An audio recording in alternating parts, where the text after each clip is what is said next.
Thing changes significantly. Oh, Yeah, this is. Tosh, why don't you start by telling me just a little bit about your general background? Okay, like how I was recruited, or Yeah, exactly. Okay. All right, I was in the 49th Armored Division at one point, Texas National Guard, and then I went into the regular Army when I was 15, almost 16 years old, and stationed at Fort Bliss, and that's where I got recruited. And then they found out about my age, and then I was discharged with a minority discharge, and then I was sent back to I made an agreement with them. Then I was sent back to the 49th Armored Division at Dallas until I was 17. Hold on. When you say that's when you were recruited for what? To go into military intelligence operations at Fort Bliss, Texas. And then I went back from there, made an agreement with them because I could be in trouble because I lied about my age and forged a birth certificate. And the agreement that I made with them was that I would go back to the 49th Armored Division until I was 17 years old. At that point, I would get permission from my parents to go back into the regular Army. And so basically, I was in 2 units at the same time. I was in the 49th Armored Division, the regular Army, and then also the 4th Army Reserve at Dallas Love Field. And after that, were you recruited? What's your relationship with the CIA? Well, CIA was basically our support levels during that time.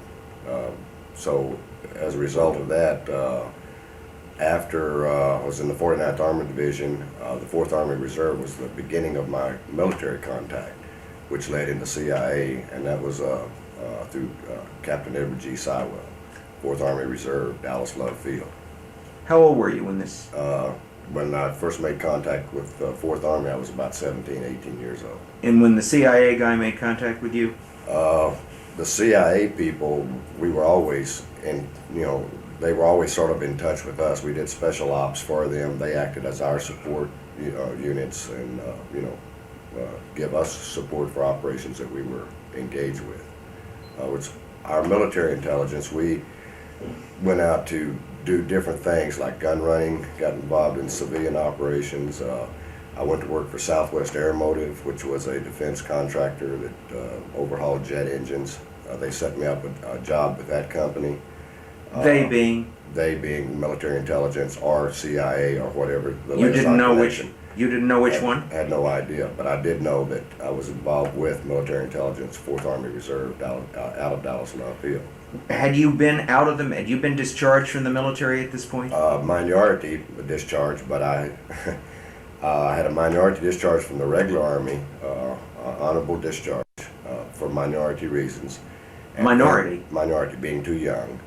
And then I went back in to a reserve unit, 2 units actually, the 49th Armored Division and the 4th Army Reserve. Went from Fort Bliss to Dallas 49th Armored Division, and then while engaged at Dallas 49th Armored Division, I was recruited and assigned to the 4th Army Reserve, and that was the beginning of military intelligence matters and also CIA matters. What happened when you got out of the Army? That's what I did. I went to work for Southwest Aeromotive. So you were out of the Army, you were working for Southwest Aeromotive, but you were being paid by whom? By Southwest Aeromotive and different companies, different front companies. Front for military intelligence? Front for the CIA? Front for whom? Front companies for CIA, like Southwest Aeromotive. I don't know if this was a CIA company or what, but I worked in a civilian capacity as an aircraft mechanic and is what they call a flight engineer, flight mechanic.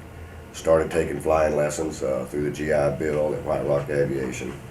That was an assignment there, got my flying credentials, my license, and started off doing just different things, running guns, any type of operation that they, basically needed at that time. That's what I was engaged in. In other words, that Southwest asked you to do, you would do. Yeah, or if the 49th Armored Division or Dallas 4th Army Reserve, whatever they ask us to do, that's what we do. Like, for instance, tank driving. I was a tank driver at Grapevine, in Dallas. Went on different operations at Fort Hood, Texas, and just in and out, type operation. But you were aware that the Southwest Air Motive was a front company, and that your real duty was something else. Yeah, so I was aware of Southwest Air Motive and those contracts, but this was a legitimate company. I mean, they'd been in business for years and years, you know.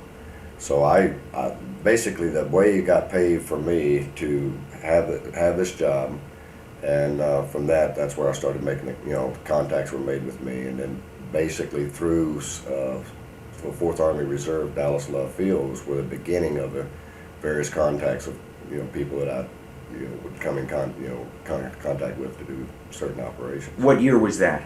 That was about 1953, 54, 55, and 56. Okay, so And if we can go fast forward to 1959, you were a kid in what, in your early 20s? early 20s, and involved in various gun running operations in support of Fidel Castro.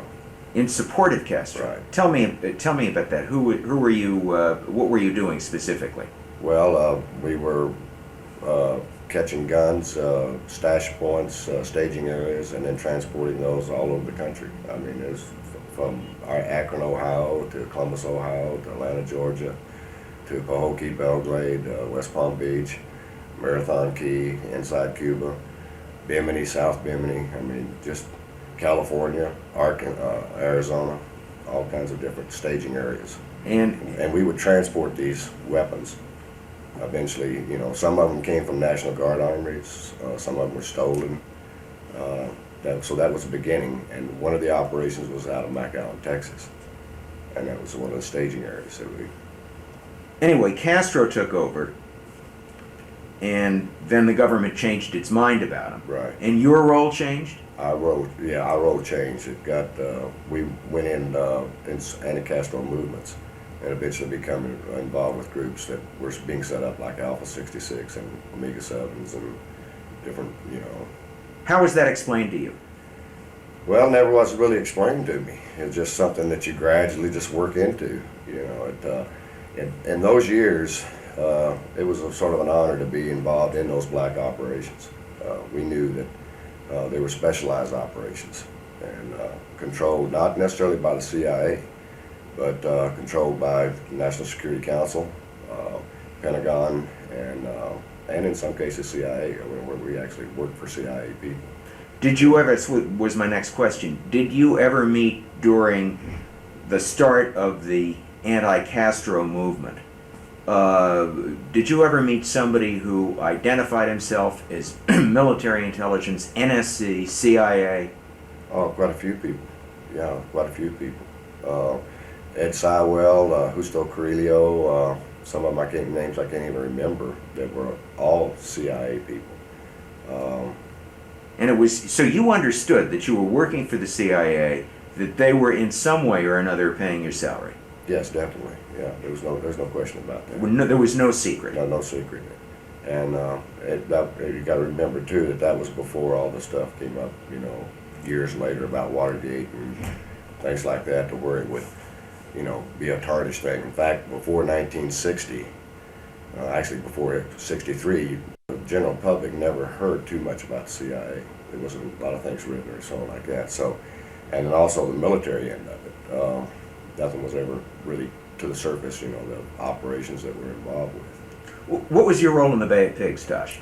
In the Bay of Pigs, I did a lot of reconnaissance. I did flying over the beaches prior to the Bay of Pigs, photo reconnaissance, and also trained pilots down in Happy Valley and Camp Trex, and just did whatever was needed to help get the brigade organized, and also recruited pilots and ferried aircraft from Miranda Airport to down in Florida, down, you know, in this particular area down here at Riddle Airlines. Now, see, when I came in '57, I came to work for a company known as Riddle Airlines and Regina Air Cargo Carrier, and from Southwest Air Motive, 49th Armored Division in Texas. Then eventually I migrated down here to this area and went to work for Riddle Airlines. And then also went to work for that Cuban Air Cargo Carrier, which was a CIA front company. And the company that I worked for later from 57, after 63 became known as Dodge Corporation, but that was after Castro made the turn, so in 1960, 63, 64, something like that, 62, 63, somewhere along that area. Okay. You actually met Lee Harvey Oswald, did you not? Yes, I did. Tell us about that. First time that I met him, I wasn't aware that who he was. This was about 59, somewhere along that area, at Nags Head, North Carolina, and that was at the War Situations Planning room. It was a thing concerned illusionary warfare training. Well, let's slow down. You were at Nags Head. You were in the service then, yourself? And I was a civilian. You were a civilian. You'd already gotten out. I was a civilian, but I still carried military credentials. It's a little hard to explain how that operates. We were a civilian group acting in a military capacity. Doing what? Doing whatever was needed. I mean, whatever they had to do, we did it. My job was a pilot. I was flying, or a flight mechanic, or whatever. And all right, and what was this thing at Nags Head? It was a military installation? yeah, no, it was a civilian. It was the place was actually a civilian mansion, or on the right near the coast there, and then they held debriefings. They had training for electronics warfare, or they had different seminars and classes around for covert people all over the world that came in. There was different segments and different things that they did. What kinds of people would come in? Usually higher ups, or at that time what I call higher ups. They would be businessmen. They'd be companies. Rand Corporation had people there. I think it was Rand Corporation. A lot of aircraft companies. A lot of different pilots that would do experimental stuff showed up there. But overall, I think it was just a planning area, so, debriefing areas, and in some cases it was referred to like a farm, for training different operatives. You used the phrase illusionary warfare. Propagandists, things like that. How to go into an area, how to work undercover, how to gather information without putting yourself in a position, how to create a diversionary tactic through mindset or things like that. That's what I think Oswald was involved with. I wasn't necessarily involved in that particular section, but I believe that's what he was. I didn't know he was Oswald until years later. I mean, or that was Oswald until years later. Well, tell me how you first met him and what his role was there. He was in the service? He was I understand he was in the military, and then shortly after that, or the dates here I'm not real sure about, but shortly after that he ended up going to Hawaii and then eventually over to Japan, and I saw him again in Hawaii briefly. Let's back up. You saw him at Nags Head, and how did you meet him? What was he doing? Tell me about the encounter. Well, it was just a casual encounter. I mean, there was a bunch of boys there, a bunch of operatives, and he just happened to be one of them. I didn't have any direct contact, with him partying or anything like that. We didn't do a lot of partying and stuff like that, at that particular time. It was a pretty tight-knit operation. But in hallways, moving out back and forth, going to different seminars and things like that, that's where I remember it. It was some years later, that I actually, before the assassination, that I actually knew for sure that was Oswald, because we talked about it one time in Dallas, that he'd been there, I'd been there, and a few of our other friends had been there. Well, I want to get to Dallas in a second, but then you said you saw him a second time in Hawaii. In Hawaii. What was that? That was at a radar installation I was going to a radar installation outside Hawaii, and then he came in on board a ship or something, and they were laid over there for a couple of days. And I run into him then because I, mentioned, to some people that I was with that I had to meet someone there, and then he happened to be on board that ship.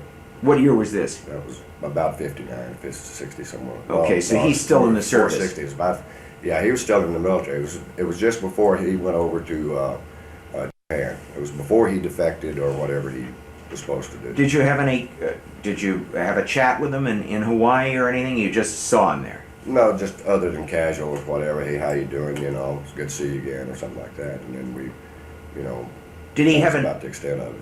Did he have a name that he went by either in Nags Head or Hawaii? Not that I remember, just other than his real name or whatever his name was. He could have had an operative name assigned for him, but if he did, I didn't know what it was. Okay. Did you know what his name was then, or don't you remember? I knew it was Oswald, but that was because of his military records, you know. But if he had an operative name or anything like that, I didn't know. You know. Okay, so you saw him in Hawaii, and now we're going to go to Dallas, and the year is what? Okay, the year then would be somewhere still around that 58, 59 era. And he was involved with a bunch of the Dallas Cubans. And by that point, I'd already been working down here in this area. And I knew some of the Cubans, and some of them were being shuffled around, transferred to various places around the Dallas area. So there was Cubans that lived at a safe house behind another house, and then Oswald ended up renting the house in front, and then that's when I run into him again. How did you happen to run into him? I was over at the Dallas Cubans safe house behind the place where he rented, and he'd already been moving around in the Dallas area, Oak Cliff area, prior to that. Was he out of this? I want to get this straight. Was he out of the service? Was he married to Marina? Yeah, Marina's back. He was out of the service, and he'd been living in 2 or 3 different places around the Dallas-Fort Worth area. So then this must have been, what, 1962? Had to be after his defection. Yeah, it was after his defection, so that had to be about 1962 in that area. The dates that he moved in, there's 2 places that I get confused over where he lived. One of them was on Ellsworth Street, I think, and the other one was wherever this other house was. And so there was 2 times there I saw him or talked to him. And there was a time that they lived on the other place where Marina, I think, Oswald was present, and they'd had an argument or some kind of fight. Well, hold on. Let me back up. You met him then in Dallas at this Cuban safe house, and he recognized you. You recognized him. Yeah. And we talked. Yeah, we talked. Tell me about that conversation. Well, mainly the conversation was that I was flying, and I was still at the 4th Army Reserve, Dallas, back, but I'd been down in Florida. I've been, all over the country, And so we talked briefly about what we were involved with. We didn't go into any detail, and he never said anything about what he was involved with. But Cuba was a hot subject, so we never discussed either one what we were actually doing.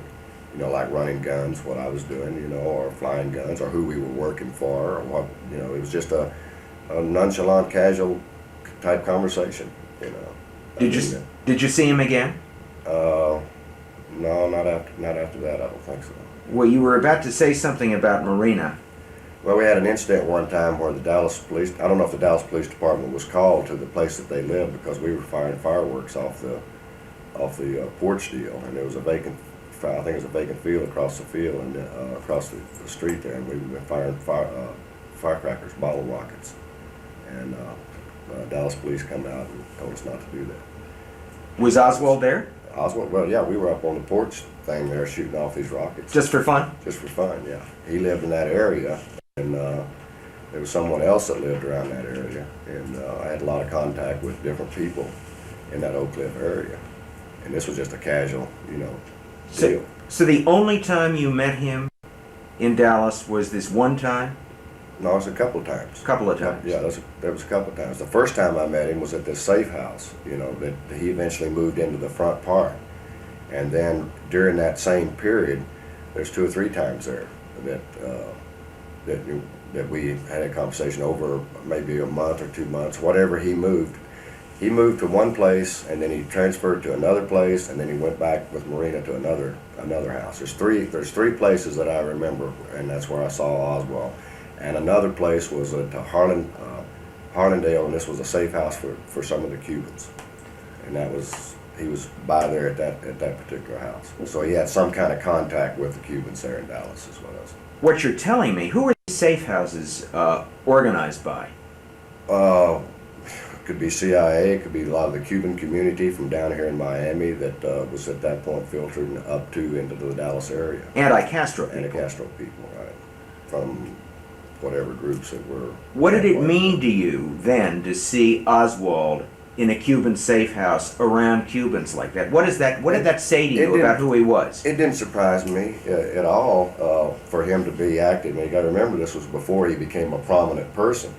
It didn't surprise me at all. I mean, I didn't make any judgments either way about this particular guy. I mean, he was as strange as I was, and half the other people. You know, it wasn't. I don't mean strange in a way. I mean, it's just there'd be no reason for me to, really ask him what he was doing. That's one of the things you don't really do in special ops, is you don't really talk about what you're really doing, around a lot of people, or.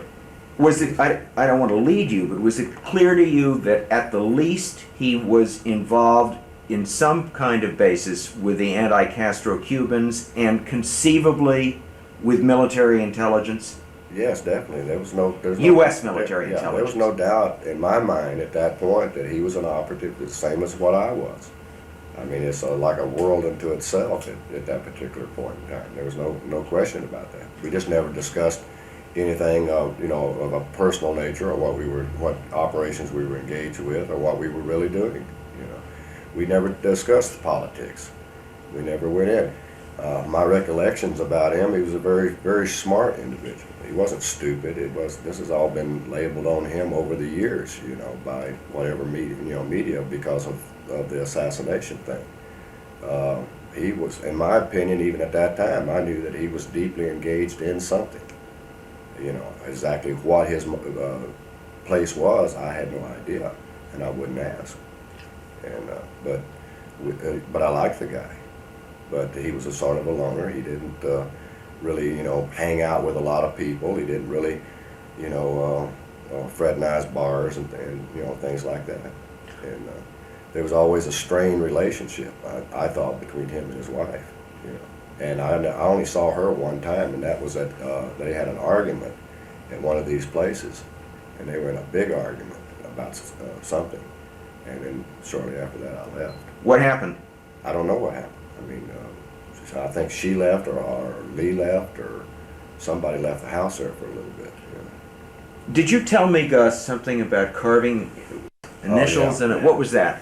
Okay, that was the safe house. That was where the Cubans lived behind where Oswald rented this other house. And I had my initials carved in a draining board up there at this place.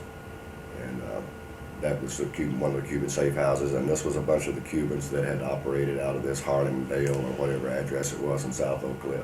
Was this in the Beckley Street safe house or the Harlandale? Yeah, was that the Beckley Street? Beckley Street. But you also just said that Marina had a fight with him at one of these places. That was at the other house. At a safe house, so she must have known that about was at Neely Street, where they had the upstairs, had a little balcony up on top of it. That's where they had the argument. Okay. That's where they had the fight. And what it was about, what was going on, I don't know. But right after that, I left, and I was with someone else. I can't remember. Was Marina aware what Lee was involved with it, or couldn't you tell? I couldn't tell. I don't. Okay, at that time, I couldn't tell. I don't think that she was. I mean, from the nature of Lee's movements, what he was doing, the travel that he was involved with, to get back into, at that point, that's when, prior to that's when Dave Farrar come into the picture. A lot of the eastern pilots down here come into the picture. The way I understand it, he did a lot of traveling, a lot of moving around, and I assumed at that point that was probably the reason that they were having problems. Did you know for a fact that he was doing traveling, or was this just hearsay? No, I knew for a fact that we were all traveling. We would be in places that somebody, back to this illusionary warfare thing, which you set up a deal, this is red and this is red, and then you tell someone else this is black and this is black, and if it comes back to you that it's black and you know that it's red, then you know where your leak is, or something along those lines. So we all, we knew, we were traveling around all over the place. But how did you know that he was traveling? You never saw him travel. No, I never saw him travel. Well, we all traveled. I mean, he was involved in something, because then you start getting into this New Orleans bit, and he was down in New Orleans. He was down here in Florida. I mean, at the same time, he was living around Dallas. So it doesn't take too much, you know. And then through the circuit at that particular point, then you find out that, you know, a lot of the various ops were in places that would appear that they're, you know, they'll be there the next day, or they'll be someplace else. You know, it's So like an illusion, you know. You assume that he was traveling simply because all of you were. You don't have any direct first-hand knowledge of it. No direct, but from the argument that they had, from the way things were going, the different people that he was in contact with, there was no doubt in my mind that he was connected. Who was he in contact with that you saw firsthand? Well, gosh, different people like George Demarchiel or whatever his George name. Mohrenschildt? Mohrenschildt. You saw Mohrenschildt and Oswald together? No, I didn't see them together, but in that circuit around there with Walker and all the Texas people down there, that and the gun running people out of McAllen and Midland and all that. I mean, it was a nuclei, a group of people, but we were all some way connected. Okay, but what I'm after, Tosh, is you saw him. You say he was in this anti-Castro Cuban safe house. He moved to one or two other different safe houses. Is there anybody that we could find that was with you who could confirm this story that you're telling us? Well, yeah, there's people around. We've been trying to do this for about a year now. I've never zeroed in on Oswald. I mean, you know, my relationship, it was not a relationship. It was strictly a come and go and see, you know, just like a lot of mechanics that I've worked with that were CIA connected. I never at that point I wasn't a pal of Oswald or that. He was there. We were there. We were doing different things. I never had any reason to go into a lot of details about trying at that point to finger him or find out. I was never even asked to do anything in that direction toward him. This was a casual thing that just developed, and basically I knew that he was connected. That was all. I understand, but the importance of this, both at Nags Head and at Dallas, is that you are placing him in some kind of an intelligence capacity, okay? Right. Right? Right, exactly. Okay. What we're going to need is for you to, if you can, give us the name or names of people at Nags Head and at Dallas who saw you and Oswald together, Well, okay. who were there when you were there, so that they can A, confirm the Nags that the Nags Head thing existed, and B, confirm the part about Dallas and the safe houses and that he was involved there. Well, that's going to be difficult to do, I think, that's my opinion, because of the nature of the way the operations were set up. Number one, I had over 15 different code names, 6 or 7 of them that I used extensive through my operation. Even Lee Harvey Oswald could have been assigned different names that I wouldn't have known to work with. I don't know if anything public has ever come out like that. Ed Sywell, we've tried to locate Captain Edward G. Sywell. Tracy Barnes, who worked at one point at Southwest Aeromotive at Dallas Love Field. There's different military people around, Tony Bender, Larry Allen, all these people when the gun running operations know or knew about this. Some of the Cubans down here knew about some of the operations that he was involved in. What I'm at is I want to make this real simple. The time you met him at Nags Head, were there people around that we could find who will say to us, yeah, Tosh was there and Oswald was there? I'm looking for corroboration. Okay, I understand what you're looking for. I don't know where you're going to find that. There's different names that I've got. I've run through a bunch of them with some of the researchers in the last few months that I've been talking to. And some of the names of people that we operated, I don't even remember. There's a lot of military people that came out of 4th Army Reserve that's still, to this day, fairly active. I've talked to some of them. They don't want to get involved in this. And Sergio, Pepe Ramon, Pepe San Ramon? San Ramon, yeah, and then Sir Carlos, let's see, what was his name? Carlos Bringuier. These are people that you could talk to that know something about the Nags Head situation, and also about the Dallas Cubans and Lee Harvey Oswald. Do we have those? Do you have those? All those names? Bringuier would know about Nags Head? Well, I believe so. I mean, I don't know if he'd know about Nags Head, but he would certainly know about Oswald's, situation with the Dallas Cubans. I think. Can you think of anybody at Nags Head who was like a military person who was maybe running the school? Captain Sywell. He was there? Yeah, well, he'd been there, because in the earlier days, was my connection. Tony Bender, Hank Wood. Let's stop. Okay. But where these are, okay, now, basically, back in that particular time period, the mindset, what I want everybody to understand is that there's no reason for me to question, like who was Lee Harvey Oswald. There was other people that was just the same caliber as Oswald. So in that point in time, when you're involved in black operations, you don't basically care, what you don't even ask questions what the other people are doing. In some cases, you don't even really become too friendly with another segment. He was ONI, I was Army. ONI is what? Operations Naval Intelligence. Where? Well, wherever he was out of, which, wherever he was. Well, you mean at Nags Head? Yeah, Nags Head was an ONI operation he was involved with. I was involved in a military operation, Army, U.S. Army. It was like a melting pot for covert operations, Nags Head is not a real focal point. I mean, there was a lot of other areas that we all went to scattered throughout the country. But Nags Head is important to us because because if we're focusing on Oswald, and Oswald was at Nags Head, that meant that automatically that Oswald was a member of military intelligence. He wasn't an ordinary armed forces person, right? Right, exactly. And I've always said that all over the years, and I've known that from day one. There's never been any doubt in my mind. Now, when the assassination that came up on Oswald, hey, that was the beginning of causing a lot of problems. And at one time, I used to think that, wow, man, there's more to this. Well, it got real hairy after that. I mean, extremely touchy situations. Of all the people that perhaps that came in touch with that particular operation, who was controlling that operation, how it was controlled, a lot of us in my crew had a lot of reservations when they started coming out about, when Oswald got killed, for instance. I mean, the whole thing, it was a military operation. There was no doubt in my mind or anybody else's mind at that time. It was a military operation, and there was no doubt that when Kennedy got killed, it was a military operation. That was the feeling, that was what everybody knew, but it didn't come out that way.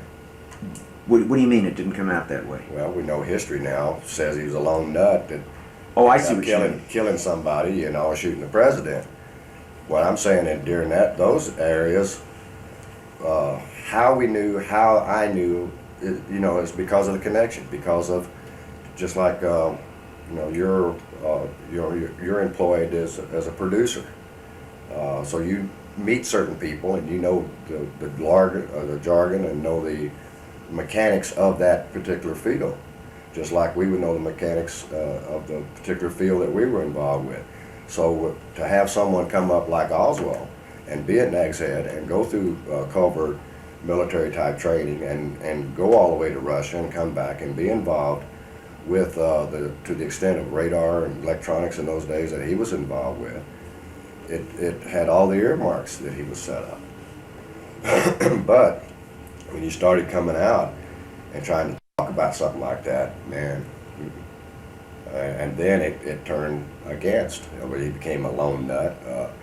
A lot of stuff was put out in the papers about him. No one could get a handle on him. But from day one, military intelligence and ONI knew exactly who the heck Oswald was, what he was, and who his controller was, and how he was put into these people, and how he was transferred around from state. Here's a kid that didn't have a pot to piss in, so to speak, but yet he had carte blanche on travel. How do you know that? Well, how could he be in places? How could he be down here in those days? How could he be in New Orleans and back and forth and in and out if he didn't have some means of money?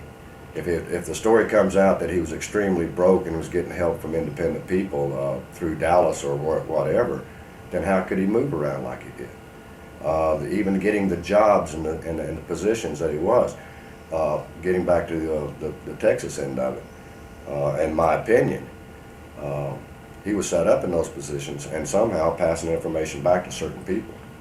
And I think the Dallas School Book Depository thing and all that, in my opinion, was just another one of a link of getting him lined up to wherever capacity that they wanted to use him in, or whatever his mission was. He'd been doing it for a long time. Okay, I want to stick to your story though, Tosh. Is there, and just let me go back to Nags Head briefly, and then we'll leave it.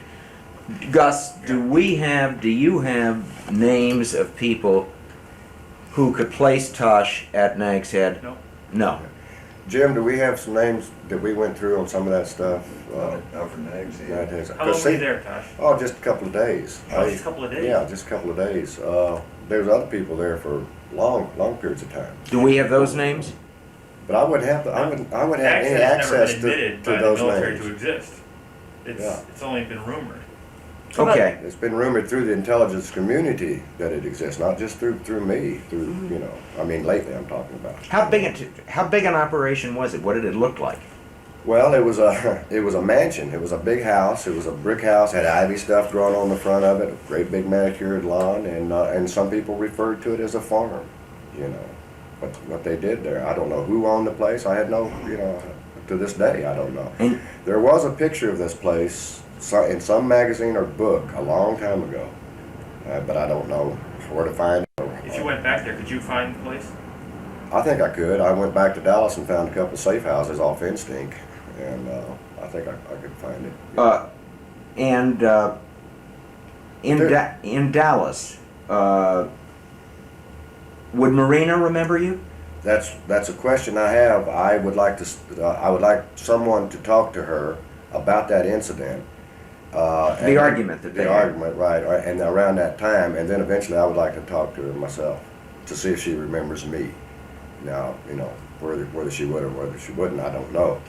But I've talked to some people that's involved in this recently, and there's a possibility that they might do that. If we were to show her a picture of you now, did you have the mustache then? I had the mustache then. So you look the same except yeah, 30 years younger. 30 years younger, yes. But just as good looking. That makes a big difference. No, I don't know about that, but I think. Please understand too. Over the years, I have sidestepped and tried to stay away from all this. I mean, I'm not one of these persons that wants to prove this. I haven't up until just recently. How all this came about I have definitely stayed out of these investigations. I mean, but I'm to the point now where I would like to find out if Marina does know me or remember that particular incident, because that hinges on a lot of stuff. What? A lot of stuff hinges on that, I should say. Well, I mean, if she can place you there, she remembers you. That's important. That's a corroboration. That it's not that. Tosh, I want to explain. It's not that I don't trust you. No, I understand. But this is such a tricky story, and it definitely is. In fact, everybody that I've talked to, I have told them from day one, I don't think you're going to find. I mean, personally, I don't think in any of these operations you're going to actually find those people that were involved in that setup to come forward. It's going to be by a preponderance of different people that have done little bits of things, and it leads back to, maybe Oswald. Did you have a buddy with you in Dallas was there anybody other than you and Lee and Marina when they had that argument that was with you that we could find? You were alone? No, I just was there on a casual thing with him because of the Nags Head, because of things that we had talked, because of the Honolulu situation, which Honolulu, I didn't, this was another guy that happened to be on board this ship, which is ONI also. That's where that connection is. And there was no reason to even think about it. See, what I'm saying is Oswald was not singled out as an individual to me. There were many. Well, I understand. Guys, so when you were with you were at the safe house in Dallas, you simply bumped into him there. Yeah, there was no set up deal where I was working with him. But in the process of all that, even at that point in time, there was no doubt in my mind that he was connected in some way. you know. Why? Because he had to be. He had to be, right. He had to. Our paths crossed in weird ways. And I was in a weird situation myself, at, flying and gun running and working with Dallas Cubans and all that. And then here comes Oswald popped back up on the scene. And Nags Head in whatever, 59 or 58, last part of 58, there was no Dallas Cubans. There was no Cuban operation. But yet here's a kid that went over to Japan and then eventually went to Russia. And okay, nobody knew in those days that this was what was happening. It was only that they found this out after they backtracked his trail after the Kennedy thing. Well, when this started coming out, that didn't surprise me a bit.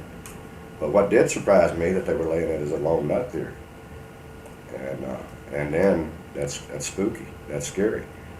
And that was the time when the mindset of this nation was that we could do no wrong, and whatever our government said, it was exactly the way it was. And we were the loyal, and we were, very proud of operations that we were involved with.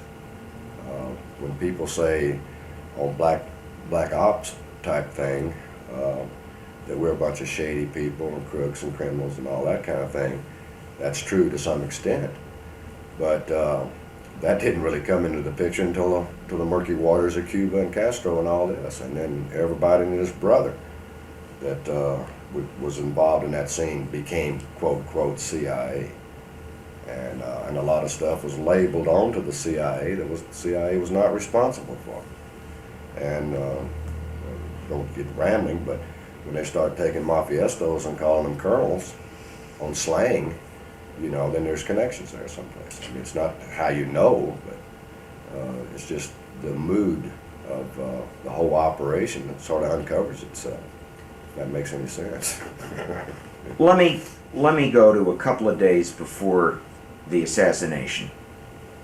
You were a pilot, Right. still being paid by, Various corporations which were fronts for, CIA ops or military black ops, or it could have been CIA could have been logistical support for our particular operations, Okay. whatever they might be. you were in a flight that originated where? Okay, well, it originated out of Lantana, which is just south of Loxahatchee. Actually originated out of Loxahatchee, Florida, to Lantana, and then from Lantana to Tampa, Tampa to New Orleans, New Orleans to Houston, Houston to Dallas. Okay. In New Orleans, you picked up some people? Picked up various people. Who? Well, Dwayne Cheshire, people on board was a person by the name of Gator, Dwayne Cheshire, Sergio, myself. Hold on, let's slow down. You were the co-pilot. John Roselli. Well, hold on. You were the co-pilot. Sergio was the pilot. No, Rojas was the pilot. Rojas was the pilot. Sergio was a spotter. Spotter meaning? Whatever his mission was, he was spotting. This was an abort attempt. An abort the pending assassination of Kennedy. Okay, well, let's go back to. I just want to take this carefully and in sequence. Me too. Okay, the abort attempt started in New Orleans when you picked up certain people. No, it started. We knew about it. Scott Farrell, David Scott Farrell was with contact. I think it was Scott at Loxahatchee. A person by the name of McMahon was also at Loxahatchee. Part of Loxahatchee was a real jail. One part of it was an op situation. The information came down because two Cubans were was going to fire on Air Force One with bazookas at West Palm Beach. From that, and these Cubans had already been active down on anti-Castro attempts prior to that. From that information, they gleaned the pending hit on Kennedy. Now, this is the way I understand it. Mm-hmm. As a result of that, most of this team was based out of Loxahatchee and other areas. John Roselli was involved in this situation. From that, we were dispatched by first a D-18 and picked up various people at Lantana. What's a D-18? That's a Twin Beach. Mm-hmm. Okay, and then went to Tampa, Florida, and then picked up a couple of other people. I think that's where Gator got on, but Roselli got on in Lantana. And I'd already flown with Roselli, so I knew Johnny Roselli. How was he identified to you? When? Roselli. I mean, did you know that he was that he was mobbed up? Oh yeah, yeah, I knew he was mobbed up. I mean, but gosh, that was nothing new. You know, it was very the gun running operations, and the Jack Ruby operations, and the Cuba. You know, I mean, there's a story behind that on the gun running operations with Ruby out of Havana. Roselli and Jack Ruby knew each other. Of course, everybody knew each other then. So that was no surprise to me. Okay, so Roselli gets on the plane, and then you go from Tampa to New Orleans and pick up other people. Who? Dwayne Cheshire. Who's Dwayne Gator. Cheshire? He was a guy that I referred to as Old Gray, I believe, and I think he was, he was more or less like the ringleader, or not the ringleader, but the organizer of this, whatever was going on that. I was just a pilot. Right, and who else did you pick up? Couple of different Latin people that I don't know what their names were. Names that we used at that time. We used mostly code names: Eagle, Hawk, Raven, Magpie, Blackbird, whatever.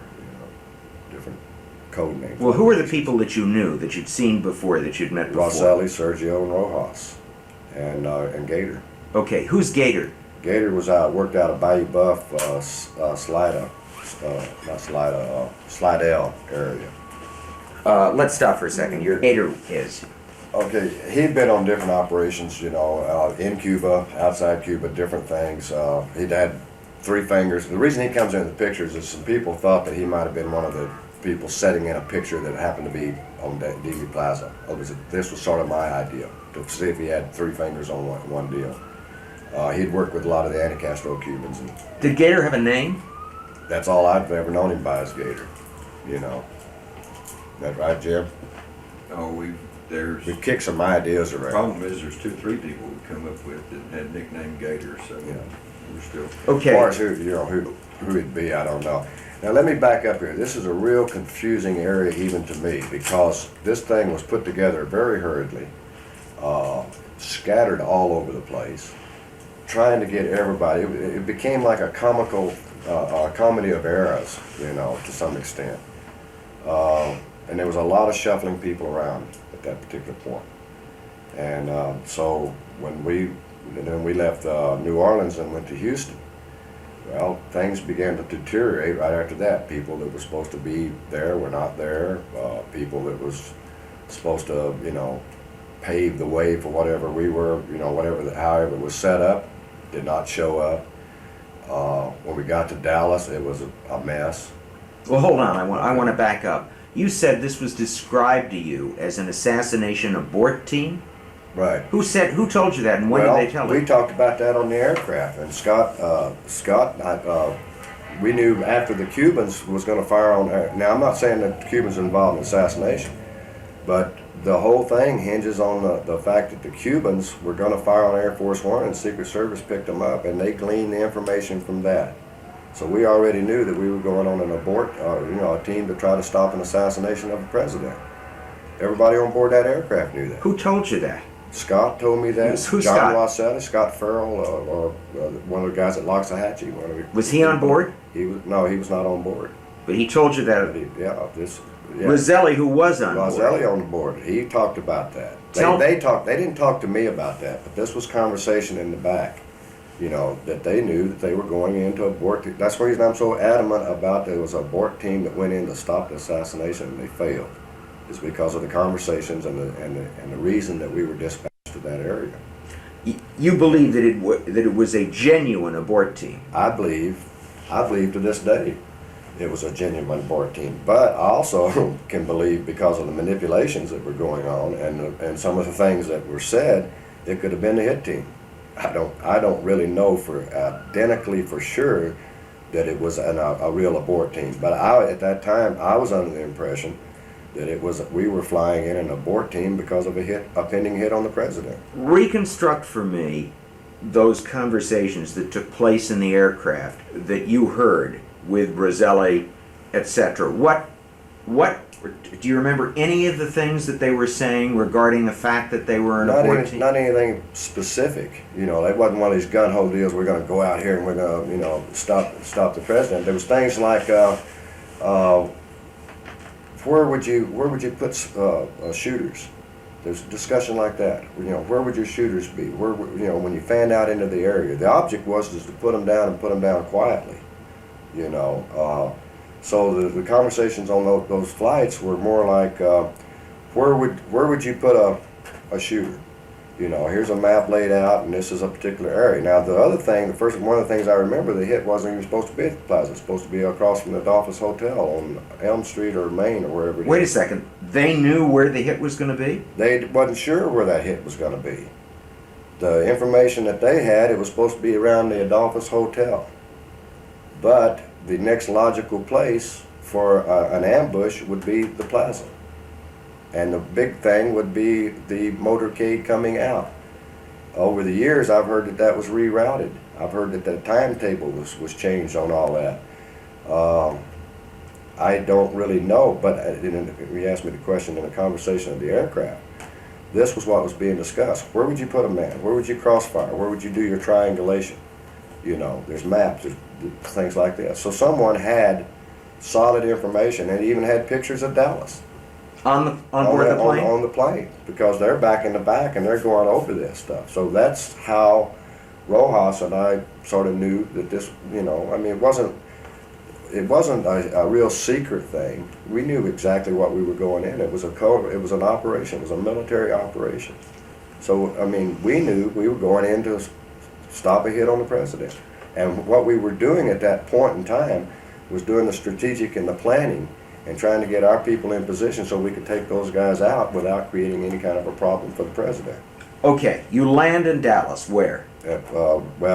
First off, we landed at Garland Airport outside Dallas because of some weather and stuff. And then we jumped from there over to Redbird Airport. Outside of Dallas? Oak Cliff. Yeah, it's a suburb of Dallas. Okay. Everybody gets off the plane. Right. Where do you go? And by the way, and also, when were they supposed to fly back, these people? All right, there's a code name, Redbird in and Redbird 1 in, Redbird 2 out. Okay, that was the problem. When we first got there at Redbird, there was Garland, because of the time schedule, the guys left Garland. Who was at Garland and how even they even got word that we were even going to be is beyond me, because we wasn't even supposed to make a scheduled stop at Garland. And we're not on a flight plan or anything, but we'd had some weather earlier. And so that was just a shot because Redbird was not open to get in because we'd had some low scud clouds and stuff like that around that morning. So we stopped at Garland, a couple of people that took them back.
They were the ones that were planning and all this kind of stuff in the back of the aircraft. Is that his name or his code name or what? Sergio is, I'm pretty sure it's his real name. In Okay. fact, we've located him down in,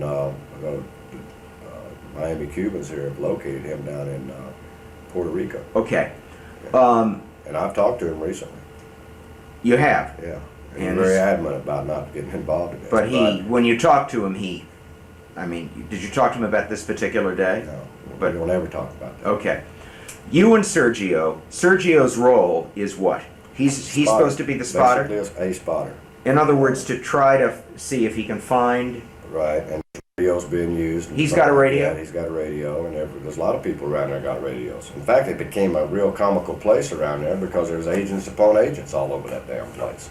We couldn't tell who was who was what, who was where, who was this. I mean, it was, if it hadn't been so tragic, it'd have been funny. And All right, you and Sergio are at Dealey Plaza, and you're just giving him a hand. yeah, and Right. he'd ask me questions like, where would you spot around here? And I'd say, Okay. well, I'll put one over here. And all right, and then back behind that way, well, that area's secure. Up on the bridge, well, okay, over here on the most logical place in all of Dallas to make a hit. So the object was, the way I understand it, was to fan out and secure these locations where they could possibly be crossfire. Where were you? Triangulation, in other The words. time of the assassination, did you see any, when you were at Dealey Plaza, did you and Sergio see anybody who was on your plane No. visually? You did No. not? Okay. But I was under the impression that we were in contact with them Because, because of radio. in other And words... radios didn't work. I mean, that was one of the most comical things about all that. Is that some of the radios worked, some of them didn't. Did Sergio's? Sometimes it worked, sometimes it didn't. So there were from time to time... Or if he tried to communicate, it could be working, but no one communicated back. Okay. I mean, I can't really say where it worked or where it didn't work. All right. Talk to me about the assassination. Where are you standing, you and Sergio? We were over across the south side. You got a map there, and I can probably show you better than. Okay. You know what? Let's stop it now. Okay. And